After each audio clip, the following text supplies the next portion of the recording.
Saya akan sebutkan kisah tentang sosok orang yang sangat saleh dari kalangan tabi'in. Dia hidup di zaman Nabi SAW tapi tidak sempat bertemu dengan Nabi dalam pendapat sebagian orang, yaitu Ubaid bin Umair bin Qatadah al-Laythi al-Jundu'i al-Makki. Orang ini sangat saleh, luar biasa. Sampai di Mekah itu kalau ada orang yang menganggap dirinya lemah imannya pasti datang kepada dia, kepada Ubaid ini rahimahullah. Orang ini sangat luar biasa keimanannya.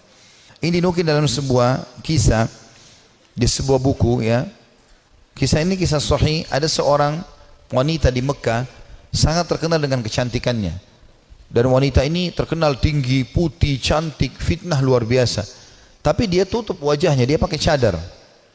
Dia bilang sama suaminya, satu hari dia bicara sama suaminya, dia mengatakan, wahai suamiku, kira-kira apakah ada orang yang bisa selamat dari fitnah wajahku ini? Artinya dia coba menyebutkan sama suaminya. Kata suaminya, tentu saja ada.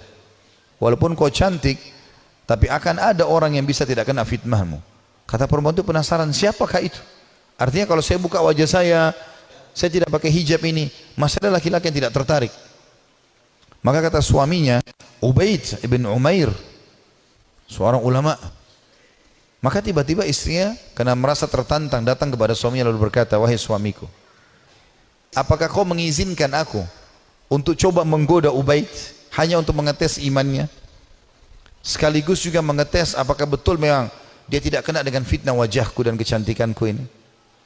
Suaminya mengatakan, karena penasaran juga mengatakan, baik, saya izinkan. Maka wanita ini pergi ke Masjid Haram.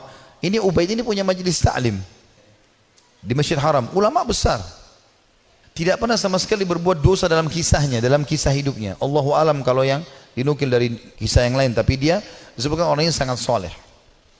Kemudian datanglah wanita ini lalu mengatakan, saya punya pertanyaan Syekh. Kata dia, silahkan.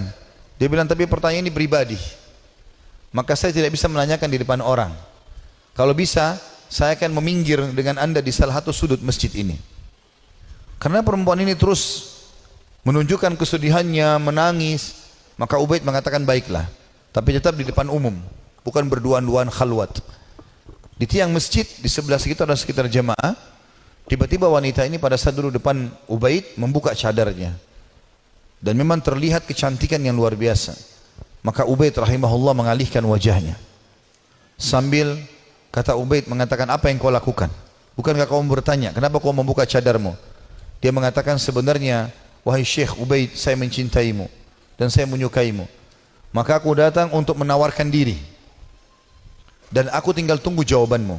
Artinya kapan kau mau, selesai, aku jadi milikmu, terserah kau mau apakan. Perempuan ini ingin menguji. Ubaid tidak mengenal siapa perempuan ini. Subhanallah, dia mengatakan, saya akan jawab pertanyaanmu itu kalau kau menjawab 5 pertanyaanku. Kata Ubaid rahimahullah, tapi sambil buang muka, nggak dilihat ke wajah wanita ini.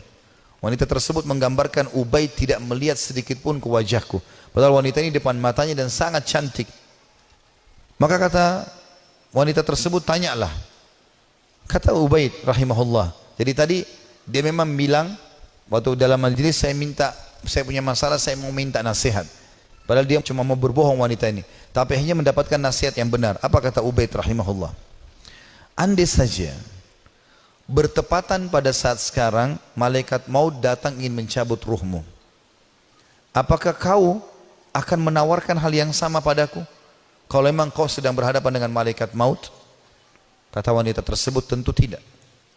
Pertanyaan kedua, andai saja kamu sedang berada dalam kuburan, tempat yang pasti kau akan datangi, dan kau sedang bertemu dengan Munkar dan Nakir, 2 malaikat akan bertanya di kuburan, dan kau sedang ditanya, apakah kau juga akan berpikir tetap akan menawarkan dirimu seperti ini? Dia mengatakan tidak. Yang ketiga, seandainya kau sedang berada bersama aku di padang mahsyar, kemudian buku-buku amal sedang berterbangan, dan kau tidak tahu apakah kau akan terima dengan tangan kanan atau tangan kiri.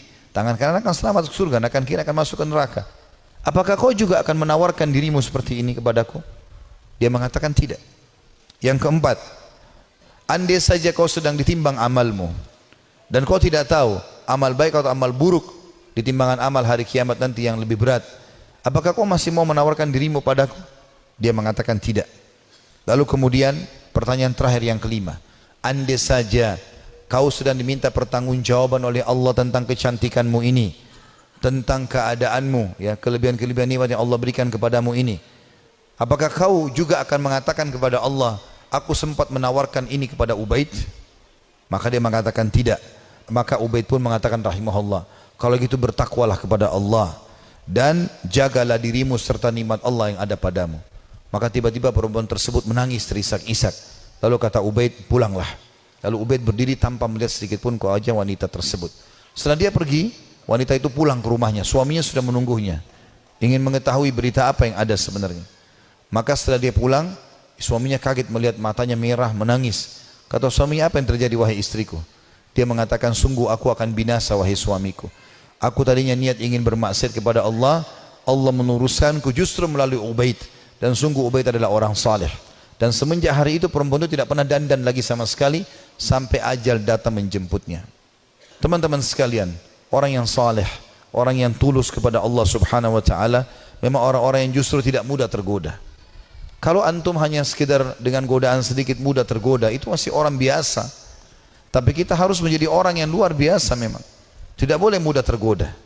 Allah Subhanahu wa taala menyebutkan tentang ahli surga di dalam firman-Nya pada saat mereka masuk ke dalam surga nantinya di hari kiamat, itu disebutkan malaikat akan masuk dari semua pintu-pintu istana mereka dan mereka akan berkata, para malaikat, salamun alaikum bima sabartum fa ni'ma uqbad dar. Selamat buat kalian, keselamatan buat kalian atas kesabaran kalian, dan ini sebaik-baik tempat untuk kembali, surga maksudnya. Kata ulama tafsir, yang dimaksud dengan makna malaikat akan berkata selamat atas kesabaran kalian, karena mereka sabar dalam 3 hal. Ini butuh kesabaran teman-teman sekalian.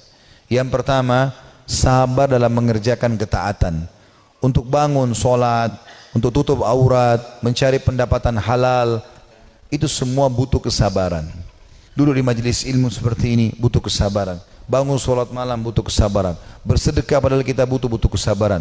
Berbakti dengan orang tua yang sudah sangat tua butuh kesabaran. Konsisten dengan kejujuran butuh kesabaran. Perjuangan semuanya butuh sabar.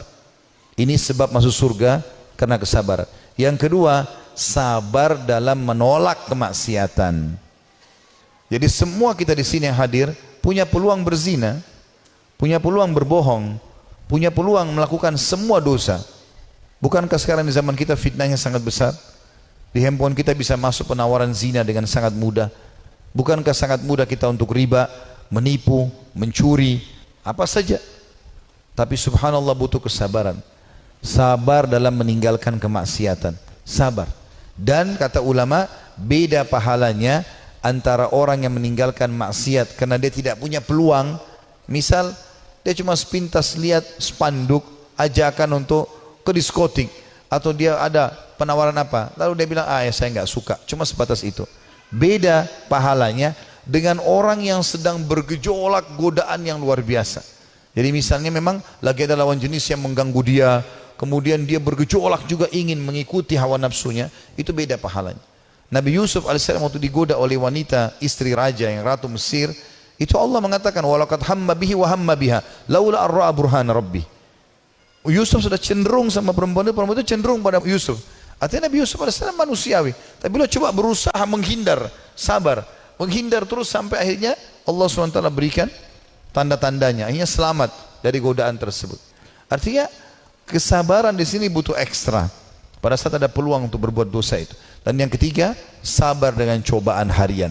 Sabar dengan cobaan harian.